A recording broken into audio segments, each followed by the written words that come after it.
Hello, welcome back to my channel. I am going in with this Urban Decay B6 Makeup Priming Spray, and this is my first time using this, so I don't know how I feel about it. I don't know if it prolongs my makeup or not, but it is very hydrating. And then I'm putting this Maybelline Fit Me foundation in the Dewy and Smooth formula, and I'm using the shade 110 and just putting dots all over my face, and I'm blending it in using my Real Techniques Miracle Complexion sponge. And I did get this sponge very, very damp, as wet as it could possibly get, and then I wrung it out in a paper towel after that so that it would be quite damp.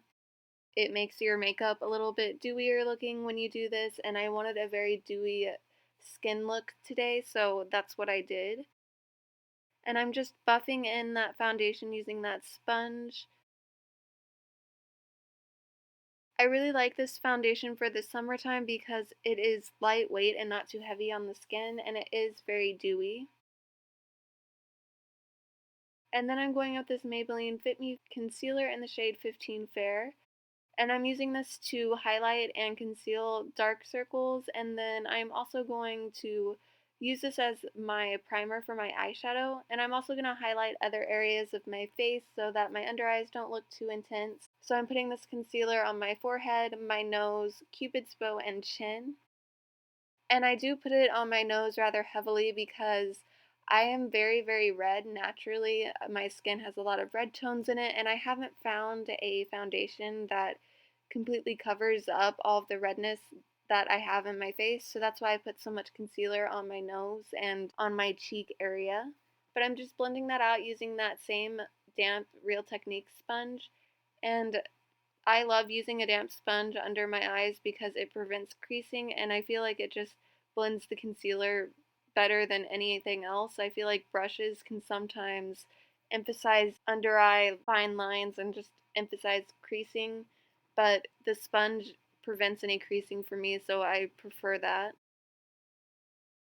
And I'm just blending in all of the concealer with that sponge.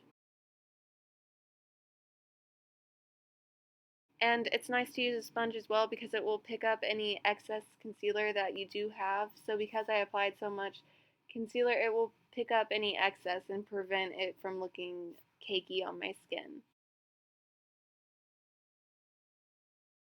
And now I'm going in with this Wet n Wild contour palette and this Real Techniques setting brush.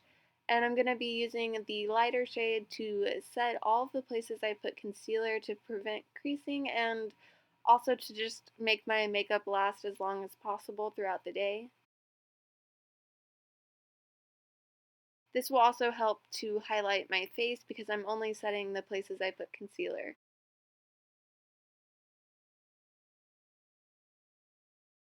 And then I'm going to be taking this Wet n Wild, I believe it's the blush brush, and I'm taking the contour side of the palette and I'm using this shade to contour my skin and also to give some warmth back to my complexion. So I'm putting this in the contours of my cheeks, on my temples, my forehead, and also on my jawline just to contour. And I like this brush a lot for contouring, and that's actually my favorite way to use it. I also like it for blush, but I prefer it for contouring because it's really good at blending out your contour, and it's also a flat paddle brush, so it's skinny in the middle, and it's just really good at getting into the contours of your cheeks. I will also be contouring underneath my lip and on my nose with this brush. You can use a bigger brush to contour your nose. I actually prefer using this brush because it really diffuses the contour and it doesn't put a stark line on your nose, so I think it makes it look more natural, and I prefer using this big brush to contour my nose.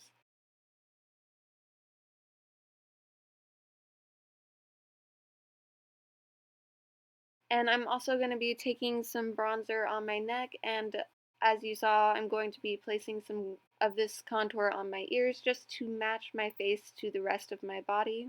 And then I'm taking this e.l.f. blush in the shade Peachy Keen, and I'm just putting this on the apples of my cheeks and blending it back. This is one of my favorite blushes to use for the summertime because it gives your face a nice peachy glow and it's really pretty with any makeup look. It also isn't too pigmented, so it doesn't distract from any eye look that you might do. And then I'm going with this e.l.f. Ambient Palette, and I'm taking the two top shades, the pinky undertoned one and the golden one, so that it's not too warm toned or cool toned of a highlight. And I'm placing this on my cheekbones, the apples of my cheeks, as you can see, and also above my eyebrow to lift my eyebrow.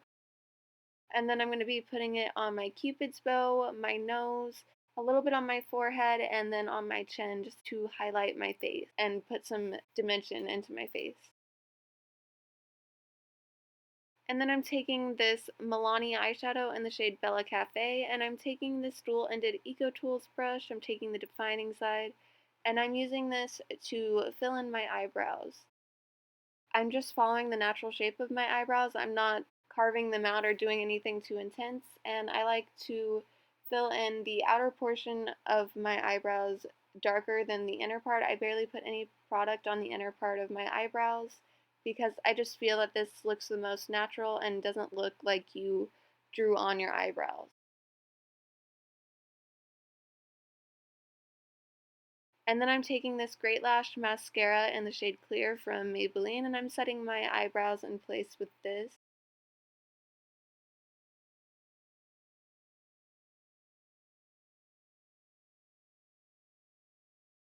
And then I'm taking another eyeshadow in Bella Chiffon from Milani, and I'm using this to highlight my brow bone. This is probably my favorite brow bone highlight because it doesn't distract from other eyeshadows because it's not too reflective. It's just a really nice glow that it gives. And now I'm taking this Lorac Pro palette, the original one, and I'm taking the shade Taupe on this crease brush from Eco Tools. I got this brush in a bundle and I'll leave it down below, but I'm just using this as my transition shade and applying that sloppily into the crease and diffusing it toward the eyebrow. And now I'm taking more of that taupe shade and I'm putting this more directly into my crease to build up the color. I'm not diffusing this as much this time in this step, I'm just putting it directly into my crease to really build up that transition color. And now I'm taking the shade Sable on this e.l.f. contour brush, and I'm using this as my outer V color, and I'm deepening up the crease with this.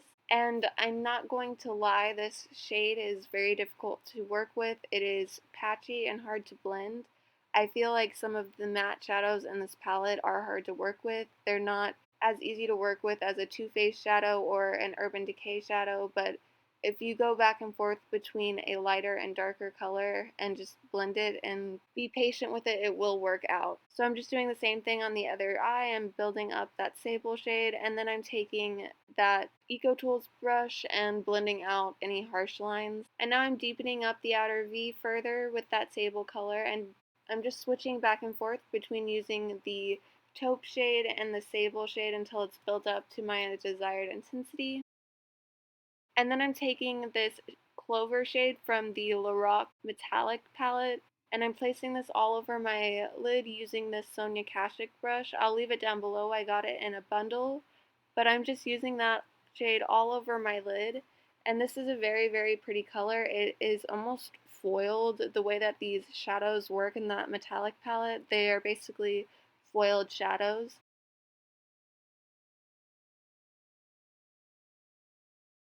And I'm blending that out using that taupe shade from the Lorac Pro palette.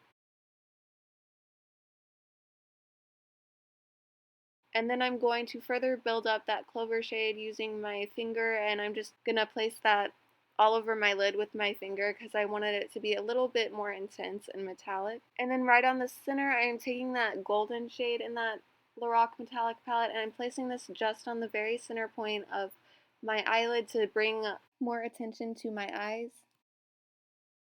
And then I'm taking this quartz shade from the metallic palette as well, and I'm taking a pencil brush, and I'm placing this very heavily on my inner corner because I want my inner corner to be very highlight for the technique that I'm going to use on the lower lash line. So that's what I'm doing here.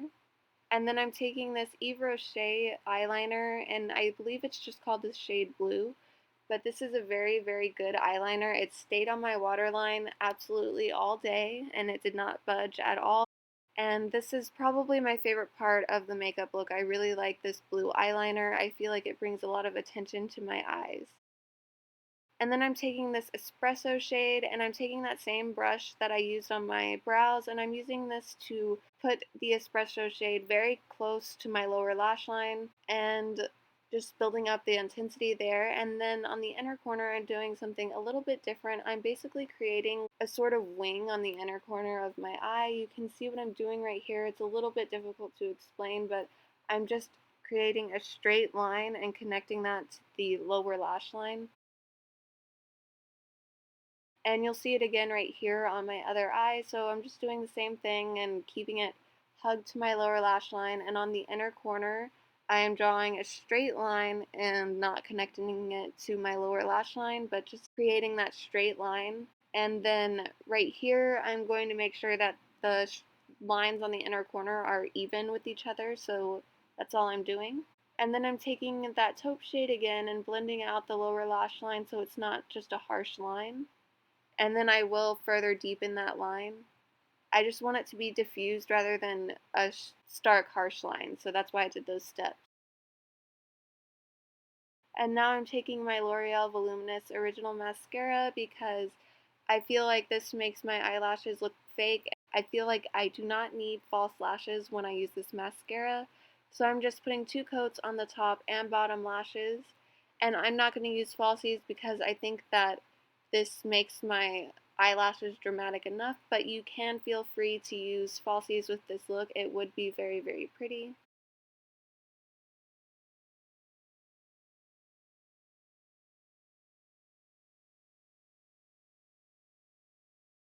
And then I'm taking this Jordana lip liner in the shade Tawny, and I'm just outlining my lips with this. I'm not going to be filling my lips in.